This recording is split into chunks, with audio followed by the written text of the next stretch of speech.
श्रद्धा murder case में Delhi police लगातार जांच में जुटी है। पुलिस को इस दौरान कई ऐसे हैरान करने वाले सबूत मिले हैं जिसके बारे में सुनकर आपके भी होश उड़ जाएंगे। आज क्राइम तक पर हम आपको श्रद्धा मर्डर केस से जुड़े ऐसे ही 5 अपडेट्स के बारे में बताने वाले हैं। पहला अपडेट, आपको बता दें कि श्रद्धा मर्डर केस में आफ्ताब का पॉलीग्राफ टेस्ट अब पूरा हो चुका है। इस दौरान आफ्ताब ने ये एक्सेप्ट कर लिया है कि उसी ने श्रद्धा का मर्डर किया है। इस दौरान आफ्ताब ने यह भी एक्सेप्ट किया कि उसने श्रद्धा के बॉडी पार्ट्स के कई टुकड़े किए और उसे महरौली के जंगल में फेंक दिए। तो वहीं पॉलीग्राफ टेस्ट के दौरान सबसे बड़ी जो हैरान करने वाली बात सामने आई है कि वो ये है कि आफ्ताब ने इस दौरान ये भी कहा कि उसे श्रद्धा को मारने का ज़रा भी अफसोस नहीं है। तो आप आफ्ताब की इस बात से ये सोच सकते हैं कि आफ्ताब की कितनी क्रूर सोच है। इस केस में दूसरा अपडेट ये है कि जब सोमवार को आफ्ताब अपना पॉलीग्राफ टेस्ट देकर वापस आ रहा था, उस दौरान कई लोगों ने उस पर वार कर दिया। इस दौरान हालांकि वो वैन के अंदर था, उसे कोई चोट नहीं आई, लेकिन कई लोग तलवार लेकर वहां पर पहुंचे थे और उस पर हमला करना चाहते थे। इस दौरान वो युवक चिल्ला रहे थे कि हमें 2 मिनट के लिए आफ्ताब को दे दो ताकि हम उसे मार सके।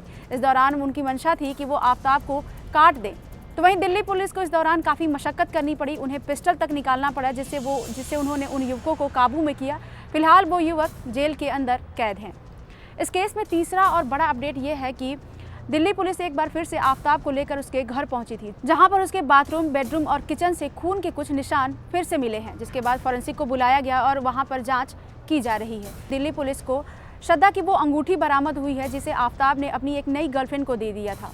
इस दौरान इस लड़की का बयान भी दर्ज कर लिया गया है। इस लड़की से पूछताछ के दौरान लड़की ने बताया कि आफ्ताब ने उसे इस बात की ज़रा भी भनक नहीं लगने दी कि जिस दौरान वो घर में थी, वो लाश भी उसी के साथ घर में थी। इस केस में चौथा बड़ा अपडेट ये है कि दिल्ली पुलिस ने ये खुलासा किया है कि आफ्ताब 1-2 नहीं बल्कि 20 लड़कियों के संपर्क में था। इस दौरान वो कई लड़कियों को अपने घर लेकर भी आया। ये सिलसिला आफ्ताब ने श्रद्धा के मर्डर से पहले भी जारी रखा था। उसके मरने के बाद भी वो कई लड़कियों को लेकर अपने घर आया।